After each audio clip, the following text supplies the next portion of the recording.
Shalom.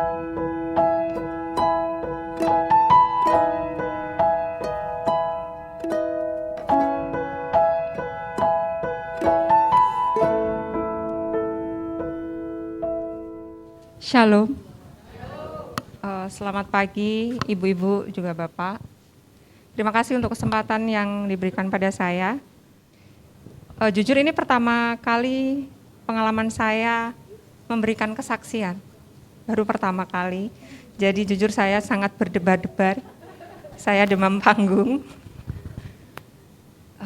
Terima kasih Bu Eli untuk kesempatan yang diberikan pada saya sehingga saya boleh menyampaikan sedikit kesaksian tentang kisah hidup saya.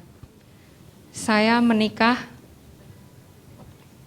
tahun ini 11 tahun. Saya mempunyai 3 orang anak. Yang nomor 1 umur 10 tahun, kelas 4 SD. Yang nomor 2 itu umur 6 tahun, kelas 1 SD. Dan yang nomor 3 itu umur 2 tahun, masih menyusu. Saya masih menyusui anak saya yang nomor 3. Masalah di hidup saya rasakan cukup berat. Berawal dari sosmed. Betapa sosmed itu sangat membahayakan bila kita tidak menggunakan dengan bijak, ibu-ibu. Saya bergabung di sosmed. Dalam hal ini Instagram. Di situ semua berawal dari kesalahan saya. Saya ada seorang orang asing, pria asing, itu memfollow saya dan saya menerimanya. Pada awalnya saya tidak berpikir untuk yang aneh-aneh atau apa, saya berpikir hanya sekedar berteman, menambah teman. Dia mengaku dari USA. Kemudian kami chat intens. Dia mulai merayu saya. Saya sudah mengatakan bahwa saya sudah berkeluarga dan saya sudah punya 3 orang anak. Saya tinggal bersama suami dan mertua saya. Dia mengatakan tidak masalah. Kamu bersuami dan berkeluarga tidak masalah. Yang penting sisakan sedikit saja tempat di hatimu untuk saya. Dia bilang seperti itu ke saya. Saya tidak langsung menerimanya. Saya berpikir ini salah. Saya tahu ini salah. Pada saat itu suami saya bekerja di luar kota, tepatnya di ujung timur Pulau Jawa, di daerah Ketapang. Suami saya bekerja di sana sejak Desember tahun 2021. Kejadian ini baru saja ya ibu-ibu terjadi akhir Mei tahun 2022. Di sela-sela kesepian saya, kejenuhan saya menjalani hubungan pernikahan di mana kami komunikasi saya dengan suami yang mungkin sangat jarang, tapi itu sebenarnya bukan alasan untuk saya boleh berpaling bermain hati dengan orang lain, tapi itu saya lakukan. Pada awalnya saya tidak merasa saya telah berselingkuh atau apa. Saya merasa saya hanya berteman, saya hanya chat biasa. Tapi saya tahu itu salah, tapi tetap saya lakukan. Saya hanya merasa itu hiburan, ini hanya hiburan. Saya tidak berselingkuh, saya tidak mengungkapkan isi hati saya ke pria ini. Dan memang kenyataannya seperti itu, saya tidak ada rasa di hati saya. Saya hanya nyaman chatting dengan dia, gitu saja. Terus berlanjut, kemudian dia berniat mengirimi saya hadiah. Di sini bencana dimulai. Awalnya saya menolak, tapi dia bujuk, akhirnya saya mau. Dia berkata mengirimi saya hadiah. Dan saya bersedia, dia mengirimi, dia memberi saya link untuk lacak ekspedisi. Kemudian beberapa waktu kemudian ada tim ekspedisi yang menghubungi saya. Saya tahu ada harga yang harus dibayar terhadap dosa yang saya lakukan. Ada konsekuensi yang harus saya alami, saya jalani dari dosa yang sudah saya lakukan. Saya tertipu. Saya tidak tahu kalau pria ini ternyata sindikat penipuan online. Jadi ada beberapa tim, pria ini bertugas merayu korban, dan saya seperti terobsesi dengan hadiah yang dia kirimkan ke saya. Saya saya tidak mau bercerita dengan orang lain, saya simpan semuanya sendiri, saya merasa saya mampu mengatasinya sendiri, sampai saya tertipu kurang lebih nominalnya 80 juta. Saya berhutang. Saya melakukan segala cara untuk mendapatkan paket yang dikirimkan ke saya.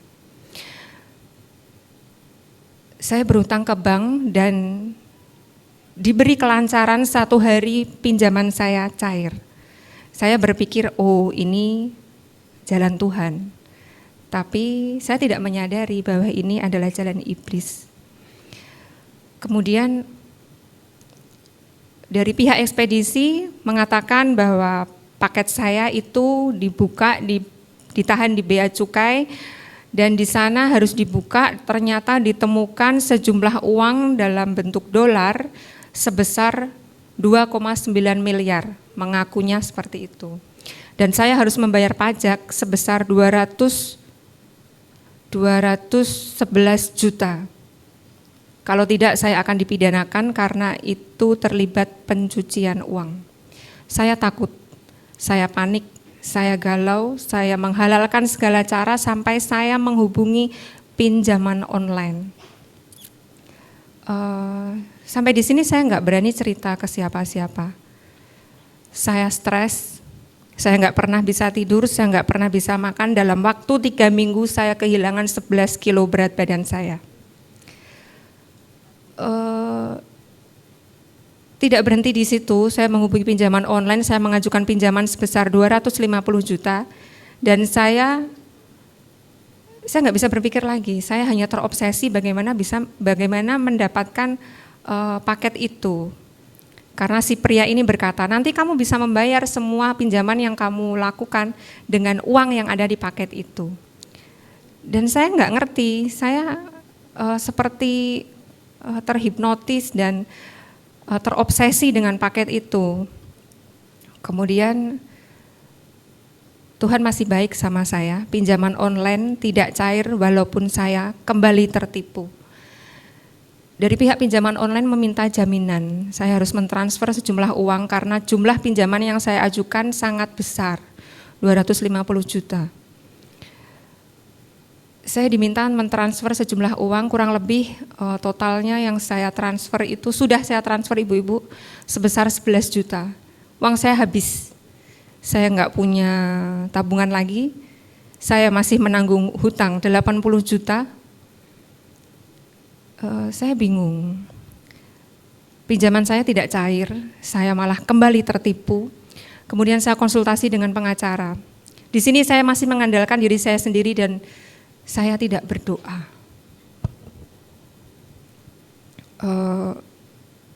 Saya konsultasi dengan pengacara dan baru saya berani cerita dengan pengacara ini. Beliau berkata, ibu ini penipuan. Saya langsung seperti dibuka pikiran saya. Masa sih Pak ini penipuan? Tapi saya berpikir yang menipu saya itu hanya petugas ekspedisi, bukan si pria ini. Saya masih berpikir pria ini masih berteman dengan saya, seperti itu. Kemudian ibu ini penipuan, sudah tidak usah ditransfer lagi. Tapi data saya sudah terlanjur masuk ke pihak pinjol, Pak. Saya harus bagaimana? Dan pihak pinjol terus meneror saya terus diteror. Akhirnya kebetulan pada saat itu suami saya pas jatahnya pulang, jatahnya libur, saya tidak nyaman berada di satu rumah dengan suami saya karena saya merasa bersalah. Saya bermain hati di belakang suami saya, padahal suami saya orang yang jujur, orang yang taat akan Tuhan.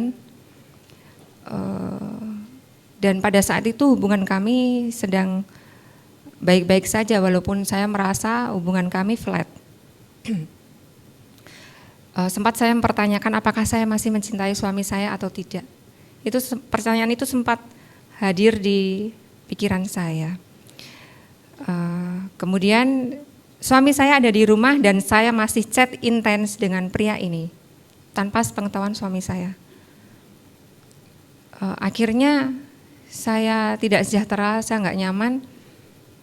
Sebelum suami saya kembali ke Ketapang, saya memberanikan diri untuk cerita ke suami saya. Saya cerita, tapi saya tidak berkata bahwa saya chat dengan pria lain. Saya cerita kalau saya tertipu. Saya tertipu sekian puluh juta dan saya ini masih diteror dari pihak pinjol. Suami saya terkejut. Saya sudah seminggu di rumah, kenapa kamu tidak pernah cerita? Kamu tidak menganggap saya sebagai suami kamu. Suami saya berkata seperti itu. Saya sedih Bapak, Ibu-ibu. Benar yang dikatakan suami saya, selama ini saya berjalan sendiri, saya merasa mampu sendiri dan saya tidak pernah berbagi permasalahan saya sama suami saya. Di situ dia merasa kecewa sama saya, dia merasa saya abaikan dan tidak dianggap sebagai suami. Kemudian suami saya tipe pencemburu ya Ibu-ibu. Jadi karena sangat besar dia mengasihi saya, mencintai saya, jadi dia juga otomatis cemburunya juga besar. Dia terus dia menyelidiki sendiri, apakah ini berkaitan dengan pria lain? Saya bilang tidak. Tapi dia tidak percaya begitu saja. Dia terus bertanya bagaimana kronologinya sampai kamu bisa tertipu sebegitu banyak. Kemudian akhirnya saya cerita, saya memang chat dengan pria lain, tapi hanya chat biasa, saya tidak pernah berkata-kata mesra atau apa. Suami saya tidak percaya dan dia mencari informasi sendiri. Dia kembali ke Ketapang, yang harusnya 2 minggu lagi dia balik ke Semarang, tetapi itu hanya 5 hari di Ketapang, dia balik lagi ke Semarang karena mau mengurusi masalah saya. Oleh suami saya diarahkan untuk melapor ke polisi.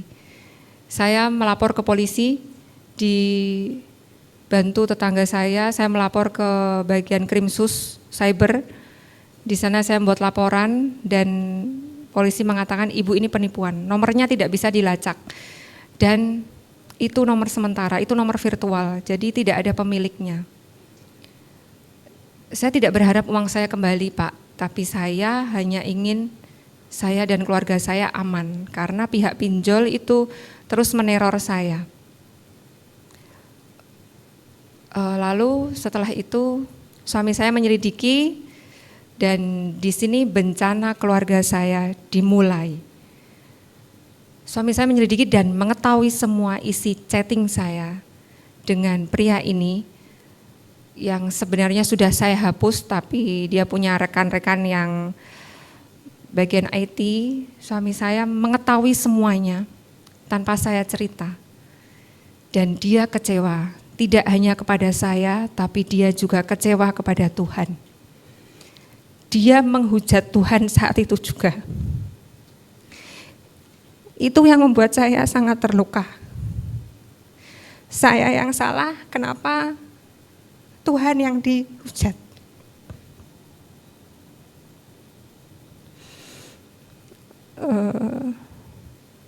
Kemudian saya baru bisa cerita ke teman saya, ke Mbak Rina. Saya dianjurkan untuk coba buka YouTube. Saya buka YouTube, saya mendengarkan khotbah Ibu Eli. Tepatnya 2 bulan terakhir saya aktif mengikuti ibadah online. Di situ hati dan pikiran saya terbuka. Terima kasih. Di situ hati dan pikiran saya terbuka bahwa selama ini saya tidak pernah mengandalkan Tuhan. Bahwa selama ini saya hanya mengandalkan kekuatan saya sendiri yang bukannya menyelesaikan masalah tapi malah memperkeruh keadaan, memperkeruh masalah, membuat rumit permasalahan. Saya mengikuti, kemudian saya diajak bergabung ke PD Victory. Saya sangat bersyukur sekali bisa berada di tengah-tengah ibu-ibu semua, bisa bergabung di PD Victory. Di sini sungguh sangat menguatkan saya. Di mana permasalahan yang saya rasakan sangat berat, bahkan saya sempat berpikir untuk mengakhiri hidup saya. Dan itu sudah saya lakukan. Tapi Tuhan masih mengasihi saya. Tuhan ingin saya bertanggung jawab atas perbuatan yang saya lakukan. Tuhan ingin saya untuk bertobat. Perlu Bapak Ibu ketahui bahwa setelah saya melahirkan anak kedua, jantung saya bermasalah. Saya mengalami gangguan irama jantung dan itu menganjurkan saya minum obat berkelanjutan. Obatnya ini fungsinya untuk menurunkan detak jantung dan efek sampingnya hipotensi atau tensinya turun. Di saat saya stres, saya galau, saya merasa nggak ada jalan keluar. Saya minum obat ini melebihi dosis yang dianjurkan. Dosis yang biasa saya minum itu 1 hari setengah tablet. Itu dalam waktu 1 jam saya minum 4 tablet langsung. Saya berharap setengah jam kemudian saya pingsan. Tapi saya tunggu 1 jam, kok tidak terjadi apa-apa. Saya minum lagi 4 tablet. 8 tablet saya minum dalam waktu kurang lebih 1,5 jam. Saya tunggu lagi. Itu saya posisi bekerja ya ibu-ibu. Saya posisi di tempat kerja. Saya bekerja di rumah sakit. Jadi saya tahu benar reaksi obat itu. 8 obat sudah saya minum, tidak terjadi reaksi apa-apa. Saya minum lagi 2 tablet. Total yang saya minum 1 strip atau 10 tablet. Secara akal manusia, secara teori, saat saya mengkonsumsi 10 tablet secara langsung seharusnya saya pingsan, tensi saya turun, detak jantung saya turun, paling tidak saya masuk ICU, saya koma pakai alat bantu nafas. Tetapi penyertaan Tuhan sungguh luar biasa saya rasakan, tidak terjadi apa-apa sama diri saya. Detak jantung saya normal, tensi saya normal, saya bekerja dengan baik, bahkan sampai besok pagi saya baik-baik saja. Tidak ada apa-apa, saya tidak mengalami apa-apa. Saya berpikir, Tuhan, ini kenapa? Tuhan ingin apa pada diri saya? Kenapa saya minum segitu banyak obat, nggak terjadi apa-apa sama saya? Padahal saya berharap saya bisa pingsan, saya sudah tidak mengurusi masalah ini lagi. Syukur-syukur saya mati, saya gitu. Tapi Tuhan punyai kehendak yang lain. Cek, Tuhan ingin saya menebus dosa saya, Tuhan ingin saya bertobat. Dan dari situ saya menyadari semua kesalahan saya langsung minta ampun sama Tuhan. Di rumah saya menangis sejadi-jadinya, Tuhan ampuni saya. Tuhan ampuni saya. Saya cuma bisa berkata seperti itu. Saya tidak pandai dalam berkata-kata, dalam berdoa. Jadi saya berdoa sebisa saya. Tuhan ampuni saya.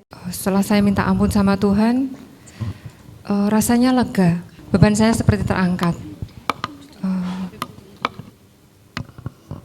Sejak saat itu saya terus aktif mengikuti ibadah online di PD Victory. Dan semua firman Tuhan yang Bu Eli sampaikan sungguh sangat mengena. Tidak hanya membuat pikiran saya terbuka, tapi juga benar-benar menampar saya bahwa selama ini yang saya lakukan salah.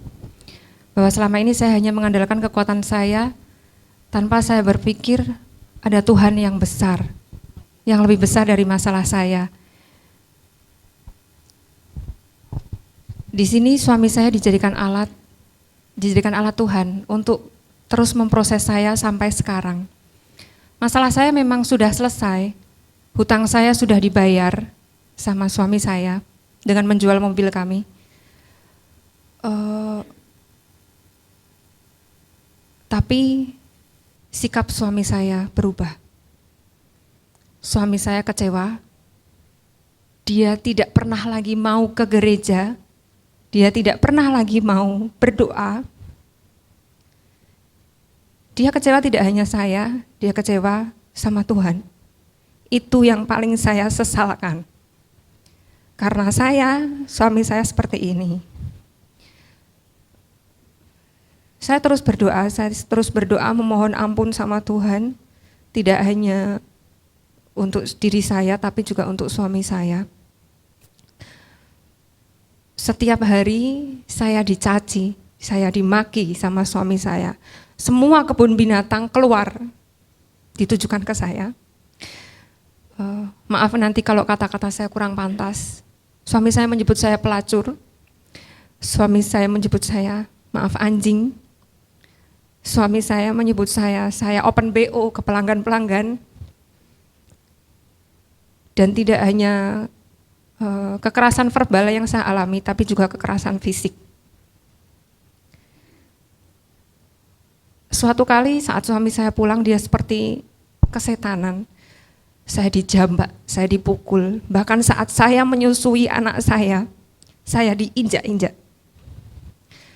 Kepala saya diinjak. Di situ saya tidak membalas, saya hanya, Tuhan ampuni suami saya.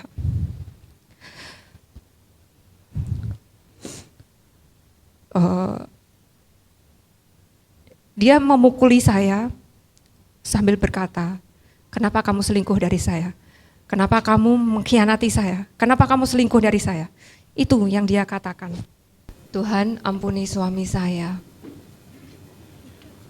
Kemudian suami saya mulai berpaling dari Tuhan.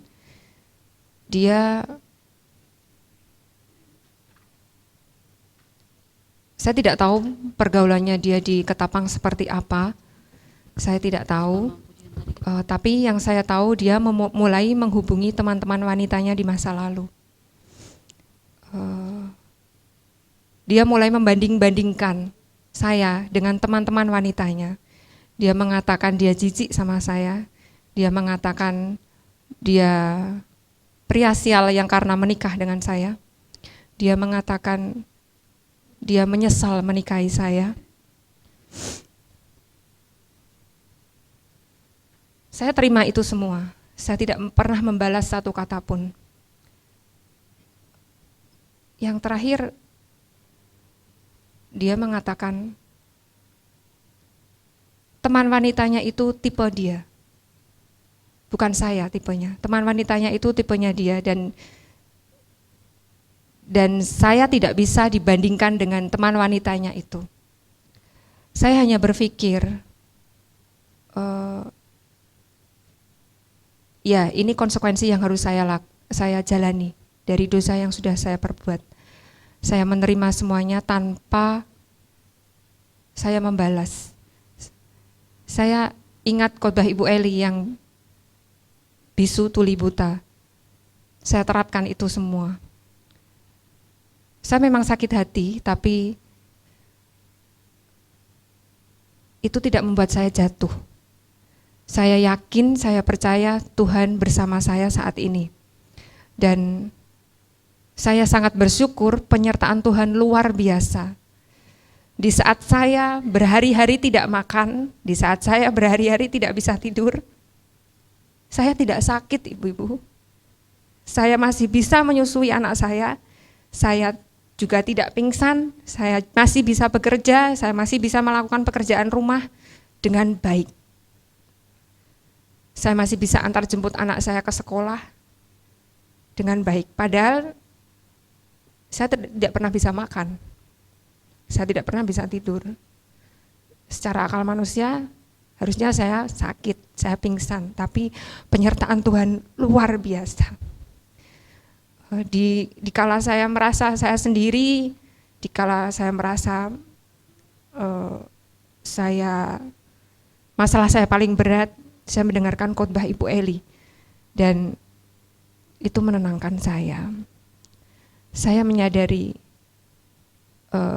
Tuhan ada bersama saya. Tuhan mengasihi saya dan Tuhan ingin saya berubah menjadi orang yang lebih baik dari sebelumnya. Sedikit demi sedikit saya mulai paham maksud Tuhan. Kenapa kemarin saya waktu mencoba bunuh diri, saya nggak mati. Kenapa di saat saya makan, saya nggak sakit. Di sini saya mulai menyadari bahwa ini loh yang Tuhan mau. Tuhan ingin kamu menjadi penolong untuk keluargamu, menjadi penolong untuk suamimu yang mungkin saat ini jauh dari Tuhan. Dan bahkan sampai pagi ini tadi saya masih dicaci, dimaki sama suami saya. Saya bersyukur per 1 Agustus kemarin suami saya dipindah tugas kembali ke Semarang. Awalnya saya berpikir masalah saya akan selesai nih, karena suami saya dekat, jadi komunikasi bisa kami bangun kembali. Tetapi tidak demikian. Di saat suami saya kembali ke Semarang, kenyataan yang saya hadapi justru semakin pahit. Setiap hari kami tidak tegur sapa. Setiap malam suami saya pergi. Di saat saya pulang suami saya pergi. Dia tidak pernah tidur di rumah. Saya terus berdoa. Pernah sebelumnya suatu saat waktu jadwalnya IG Live Ibu Eli, itu saya dipukuli sama suami saya. Dipukuli sambil dicaci maki. Saya jijik sama kamu bukan lagi istri saya. Kamu sudah menyerahkan hatimu pada pria lain, kamu bukan lagi istri saya. Dia mengatakan seperti itu. Saya hanya diam sambil haleluya, terima kasih Tuhan. Haleluya, terima kasih Tuhan. Saya hanya mengucapkan itu sambil saya dipukuli dan dicaci maki suami saya. Setelah itu jam 11 jadwal IG Live, saya mengikuti IG Live itu. Sepanjang Bu Eli menyampaikan khotbah, saya hanya menangis meraung-raung.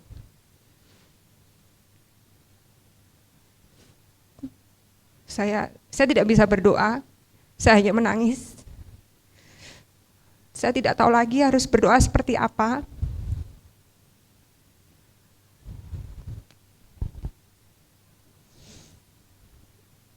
Dan proses itu masih berlanjut sampai sekarang.